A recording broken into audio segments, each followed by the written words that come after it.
যে গল্পটি আজকে পড়ব সে গল্পটি খুব মজার। পরশুরামের গুরু বিদায়। আপনারা সবাই শুনবেন এবং ভালো লাগলে অন্যকেও শুনতে বলবেন। আসুন আমরা শুনি গুরু বিদায়। বৈকালিক প্রসাধনের পর মানিনী দেবী একটি বড় আরশির সামনে দাঁড়াইয়া নিজের অঙ্গশোভা নিরীক্ষণ করিতেছেন। এমন সময় একজোড়া গোফের প্রতিবিম্ব তাহার কাঁধের উপর ফুটিয়া উঠিল। উক্ত গোফের মালিক তাহার স্বামী রায় বংশলোচন ব্যানার্জি, বাহাদুর জমিদার অ্যান্ড অনারারি ম্যাজিস্ট্রেট, বেলিয়াঘাটা। মানিনী একটি ছোট্ট দীর্ঘনিশ্বাস ফেলিয়া ঘাড়না ফিরাইয়াই বলিলেন, কি সুখেই যে মোটা হচ্ছি। বংশলোচন রসিকতার চেষ্টা করিয়া বলিলেন, কেন, সুখের কমটাই বা কি, অমন যার স্বামী। মানিনী যদি সামান্য পাড়াগায়ে স্ত্রীলোক হইতেন তবে হয়তো বলিয়া ফেলিতেন, পোড়া কপাল অমন স্বামীর। কিন্তু তাহার বাক সংযম অভ্যেস আছে, সেজন্য বলিলেন, স্বামী তো খুবই ভালো, আমিই যে মন্দ।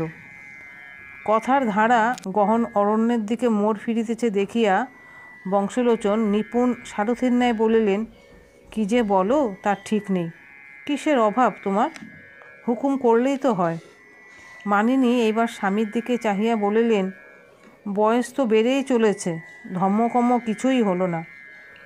বংশলোচন বলিলেন, কেন, এই যে 8 বৎসর গয়া, কাশী, বৃন্দাবন, আগ্রা, দিল্লি করে এলে, ভারী তো, তার ফল আর কদিন টিকবে। ইচ্ছে হয় মন্তর টন্তর নিই। তা বেশ তো, সে তো খুব ভালো কথা। আমি চাটুর্যমশাইয়ের সঙ্গে এখনই পরামর্শ করছি। কিন্তু বংশলোচনের মন বলিতে লাগিল যে কথাটি মোটেই ভালো নয়। ইহাদের 22 বৎসরব্যাপী দাম্পত্য জীবনে অসংখ্যবার প্রীতির শৃঙ্খল মেরামত করিতে হইয়াছে, কিন্তু বংশলোচনের প্রাধান্য এ পর্যন্ত মোটামুটি বজায় আছে। পত্নীর গুরুভক্তি যদি প্রবলা হইয়া ওঠে তবে স্বামীর আসন কোথায় থাকিবে।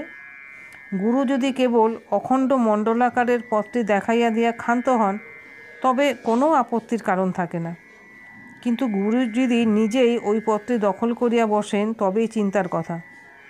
মুশকিল এই যে ধর্মের ব্যাপারে ঈর্ষা অভিমান শোভা পায় না। তবে এক হিসাবে তাহার পত্নীর এই নূতন শক্তি নিরাপদ। মানিনী দেবী অত্যন্ত একগুঁয়ে মহিলা। যদি দেশের বর্তমান হুজুগের বশে তাহার পিকেটিং করিবার বা প্রভাত ফেরি গাহিবার ঝোঁক হইত তবে বংশলোচনের মান ইজ্জত, অনারারি হাকিমি কোথায় থাকিত। তাহার মুরব্বী ম্যাজিস্ট্রেট সাহেব বা কী বলিতেন। মোটের উপর দেশভক্তির চেয়ে গুরুভক্তিতে ঝঞ্ঝাট ঢের কম। বংশলোচন বৈঠকখানায় আসিয়া তাহার অন্তরঙ্গদের নিকট পত্নীর অভিলাষ ব্যক্ত করিলেন। বৃদ্ধ কেদার চাটুর্যে মহাশয় বলিলেন, বৌমার সংকল্প অত্যন্ত সাধু, তবে একটি সৎ গুরু দরকার। তোমাদের পৈতৃক গুরুর কুলে কেউ বেঁচে নেই? বংশলোচন বলিলেন, শুনেছি একটি গুরুপুত্র আছেন, তিনি থিয়েটারে আপদালা সাজেন, রাধা মাধব। আচ্ছা, আমাদের গুরুপুত্রটিকে একবার দেখলে পারো। সেকেলে মানুষ, শাস্ত্রতাস্ত্র জানেন না বটে, কিন্তু পৈতৃক ব্যবসাটি বজায় রেখেছেন। উকিল বিনোদবাবু বলিলেন, চ্যাটার্য মশাই, আপনি এখনও সত্যযুগে আছেন। আজকাল আর সেকেলে গুরুর চলন নেই, যিনি বছরে 2 শিষ্যবাড়ি পায়ের ধুলো দেন আর 5 সের চাল, 5 পো চিনি, গোটা 10 টাকা লাট্টু মার্কা থান ধুতিতে বেঁধে প্রস্থান করেন। এখন এমন গুরু চাই যার চেহারা দেখলে মন খুশি হয়, বচন শুনলে প্রাণ আনচান করে। বংশলোচনের ভাগ্নে উদয় বলিল, মামাবাবু যদি মামিকে মুরগি ধরাতেন তবে আর এসব খেয়াল হতো না। তাই জন্যই তো আমার শাশুড়ি মন্তর নিতে পারছেন না। চাটুর্য বলিলেন, ছাই জানিস উদো, উপেন পালের নাম শুনেছিস?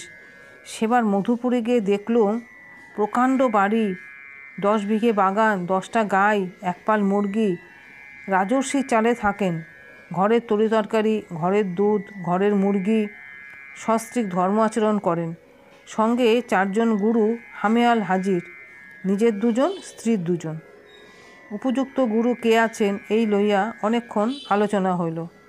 পর্বতবাসী সন্ন্যাসী, আশ্রমবাসী মহারাজ, স্বচ্ছন্দচারী ল্যাংটা বাবা, বৈজ্ঞানিক মহাপুরুষ, উদারপন্থী আধুনিক সাধু, অনেকের নাম উঠিল। কিন্তু মুশকিলেই বংশলোচন যাহাকে উপযুক্ত অর্থাৎ নিরাপদ মনে করেন, গৃহিণীর হয়তো তাহাকে পছন্দ হইবে না। এমন সময় বংশলোচনের শালা নগেন দোতলা হইতে নামিয়া আসিয়া বলিল, আপনারা আর মাথা ঘামাবেন না, দিদি গুরু ঠিক করে ফেলেছেন। বংশলোচন ক্ষীণ কণ্ঠে জিজ্ঞাসা করিলেন, কে? বালিগঞ্জের খরিদ্দং স্বামী। এসা সুন্দর গাইতে পারেন, চেহারাটিও তেমনি। বয়সেই জামাইবাবুর চেয়ে কিছু কম হবে। শুনেছি ছেলেবেলা থেকেই একটা উদাস উদাস ভাব ছিল।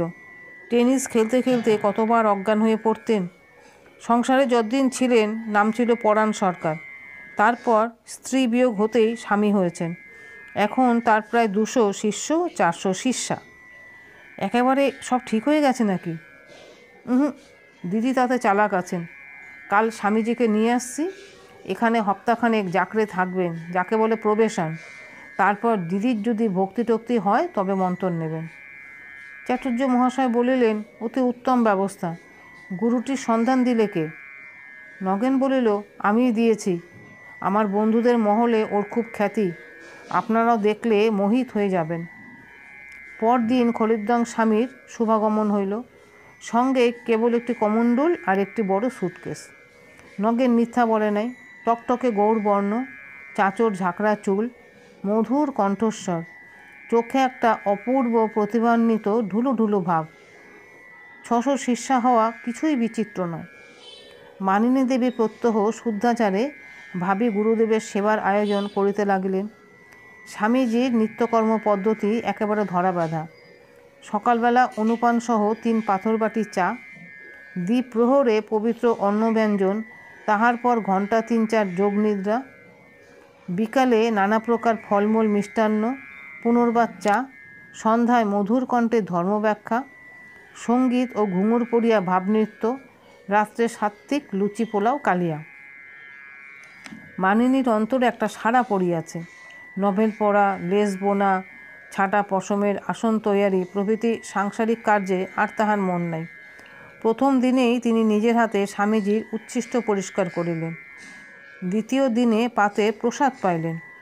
তৃতীয় দিনে বংশলোচন রোমাঞ্চিত হইয়া দেখিলেন খরিদ্দংয়ে চর্বিত আখের ছিবড়া মানিনী পরম ভক্তি সহকারে চুষিতেছেন। বংশলোচন বারবার স্বামীজির বাণী স্মরণ করিতে লাগিলেন, সর্বং খলিদ্দং ব্রহ্ম, এ সমস্তই ব্রহ্ম। কিন্তু মন প্রবোধ মানিল না। ব্রহ্ম নিখিল চরাচরে থাকিতে পারেন, কিন্তু আখের ছিবড়ায় থাকিবেন কোন দুঃখে? একথা মনে করিতেই চিত্ত বিদ্রোহী হয়, পিত্ত চটিয়া ওঠে। ছি ছি বলিলে যথেষ্ট বলা হয় না, তোবা তোবা বলিতে ইচ্ছা করে। চাটুর্য মহাশয় শুনিয়া বলিলেন, তাই তো, বেশি বাড়াবাড়ি হচ্ছে। এই নগেনটাই যত নষ্টের গোড়া। দেশি ঠাকুরমশাই তোর দিদির মনে না ধরে তো একটা জটাধারী গাঁজাখোর আনলেই তো পারতিস। নগেন বলিল, বারে, আমি কেমন করে জানবো যে দিদির অত ভক্তি হবে? বংশলোচন কাতর কণ্ঠে জিজ্ঞাসা করিলেন, এখন কি করা যায়? বিনোদ বলিলেন, একটা ভৈরবী টৈরবী ধরে এনে তুমিও সাধনা শুরু করো, বিষে বিষক্ষয় হয়ে যাক। আর যদি সাহস থাকে তবে গিন্নিকে মনের কথা খুলে বলো, খলিদ্দংকে অর্ধচন্দ্রং দাও। নগেন বলিল, তাহলে দিদি ভয়ঙ্কর চটবে। কথাটা ভয়ঙ্কর সত্য। পত্নীর ধর্মাচরণে বাধা দেওয়া সহজ কথা নয়। বংশলোচন আকুল চিন্তাসাগরে হাবুডুবু খাইতে লাগিলেন। এমন যে বিচক্ষণ চাটুর্য মহাশয় আর তীক্ষ্ণবুদ্ধি বিনোদ উকিল, ইহারাও প্রতিকারের কোনো সুসাধ্য উপায় খুঁজিয়া পাইতেছেন না। হায় হায়, কে তাহাকে রক্ষা করিবে? ভগবানের উপর নির্ভর করিয়া হাল ছাড়িয়া বসিয়া থাকা ভিন্ন গত্যন্তর নাই। মানিনী মনস্থির করিয়া ফেলিয়াছেন, খলিদ্দংকে গুরুত্বে বরণ করিবেন। কাল সকালে দীক্ষা। বাড়ির পূর্ব দিক সংলগ্ন যে মাঠটি আছে তাহাতে একটি বেদি রচনা করিয়া চারিদিকে ফুলের টব দিয়া সাজানো হইয়াছে। আজ বৈকালে খরিদ্দং নিজে ঘুরিয়া ঘুরিয়া সমস্ত আয়োজন তদারক করিতেছেন। বংশলোচন, চাটুর্যে, বিনোদ ইত্যাদি পিছনে পিছনে আছেন। মানিনীও একটু তফাতে থাকিয়া সমস্ত দেখিতেছেন। খরিদ্দং গুনগুন করিয়া গান করিতে করিতে পায়চারি করিতেছেন। এমন সময় তাহার নজরে পড়িল মাঠের শেষ দিকে একটি বৃহদাকার ছাগল তাহাকে সতৃষ্ণ নয়নে নিরীক্ষণ করিতেছে। এই ছাগলটি লম্বকর্ণ নামে খ্যাত। সে যখন ছোট ছিল তখন বংশলোচন তাহাকে বেওয়ারিশ অবস্থায় কুড়াইয়া পাইয়া বাড়িতে আনেন। সেই অবধি সে পরিবারভুক্ত হইয়া গিয়াছে এবং মানিনীর অত্যধিক আদর পাইয়া ফুলিয়া উঠিয়াছে। এখন তাহার নবীন যৌবন। লম্বকর্ণ যদি মনুষ্য হইত তবে এ বয়সে তাহাকে তরুণ বলা চলিত, কিন্তু সে অজত্বের অভিশাপ লইয়া জন্মিয়াছে, তাই লোকে তাহাকে বলে বোকাপাঠা। খলিদ্দং স্বামী লম্বকর্ণকে দেখিয়া প্রসন্ন বদনে বলিলেন, শ্রী ভগবানের কি অপূর্ব সৃষ্টি এই জীবটি! বেঁচে থাকার যে আনন্দ তা এতে পূর্ণ মাত্রায় বিদ্যমান। প্রাণশক্তি যেন সর্বাঙ্গে উথলে উঠছে। স্বামীজি মাঠের নরম ঘাসের উপর বসিয়া পড়িলেন এবং এক মুঠা ঘাস ছিঁড়িয়া লইয়া ডাকিলেন, আ তু তু তু। লম্বকর্ণ আসিল না। স্বামীজির দিকে চাহিয়া আস্তে আস্তে পিছু হটিতে লাগিল। স্বামীজি বলিলেন, আহা, অবোধ জীব, কিঞ্চিৎ ভীত হয়েছে, আমাকে এখনও চেনে না কি না। তোমরা ওকে তাড়া দিও না। জীবকে আকর্ষণ করার উপায় হচ্ছে অসীম করুণা, অগাধ তিতিক্ষা। আ তু তু তু তু। লম্বকর্ণ ভীত হইবার ছেলে নয়। আসল কথা, প্রথম দর্শনেই খলিদ্দংয়ের উপর তাহার একটা অহৈতুকী অভক্তি জন্মিয়াছে। আজ তাহার মুখের মধুর হাসিটুকু দেখিয়া সে অহৈতুকী অভক্তি অকস্মাৎ একটা বেয়ারা বদখেয়ালে পরিণত হইল। লোকে যাহাই বলুক, লম্বকর্ণ মোটেই বোকা নয়। ছাগল হইলে কি হয়, তাহার একটা সহজাত বৈজ্ঞানিক প্রতিভা আছে। লম্বকর্ণ কলেজে পড়ে নাই, পাশ করে নাই, তথাপি জানা আছে যে বেগ আহরণ করিতে হইলে যথাসম্ভব দূর হইতে ধাবমান হওয়াই যুক্তিসঙ্গত। আরও জানা আছে যে তাহার দেহের 1.5 মণ মাংসকে যদি তাহার বেগের অঙ্ক দিয়া গুণ করা হয় তবে যে বৈজ্ঞানিক রাশি উৎপন্ন হয় তাহার ধাক্কা সামলানো মানুষের অসাধ্য। কিছু দূর পিছু হটিয়া লম্বকর্ণ এক মুহূর্ত স্থির হইয়া দাঁড়াইল। তাহার পর ঘাড় নিচু করিয়া শিং বাঁকাইয়া স্বামীজির নধর উদর নিশানা করিয়া নক্ষত্র বেগে সম্মুখে ছুটিল। স্বামীজির মুখে প্রসন্ন হাসি তখনও লাগিয়া আছে, কিন্তু আর সকলে ব্যাপারটি বুঝিয়া লম্বকর্ণকে নিরস্ত করিবার জন্য ত্রস্ত চিৎকার করিয়া উঠিল, কিন্তু কার সাধ্য রোধে তার গতি। নিমেষের মধ্যে লম্বকর্ণের প্রচণ্ড গুতা ধাই করিয়া লক্ষ্যস্থানে পৌঁছিল। খলিদ্দং একবার মাত্র বাবা গো বলিয়া ডিগবাজি খাইয়া ধরাশায়ী হইলেন। ডাক্তারবাবু বলিলেন, শুধু বড়ি কম্প্রেস, পেট ফুটো হয়নি, চোটও বেশি লাগেনি, তবে শকটা খুব খেয়েছেন। একটু পরেই উঠে বসতে পারবেন, তখন আবার 2 ড্রাম ব্রান্ডি। ব্যথাটা সারতে 1 দিন 15 লাগবে। ডাক্তার অত্যুক্তি করেন নাই। কিছুক্ষণ পরেই খলিদ্দং চাঙ্গা হইয়া উঠিয়া বসিলেন। বলিলেন, ছাগলটা গেল কোথায়? বিনোদবাবু বলিলেন, সেটাকে বেঁধে রাখা হয়েছে, আপনার কোনো ভয় নেই। স্বামীজি বলিলেন, ভয় আমি কোনো শালাকে করি না, কিন্তু ছাগলটাকে এক্ষুনি মেরে তাড়াতে হবে, ওটা মূর্তিমান পাপ।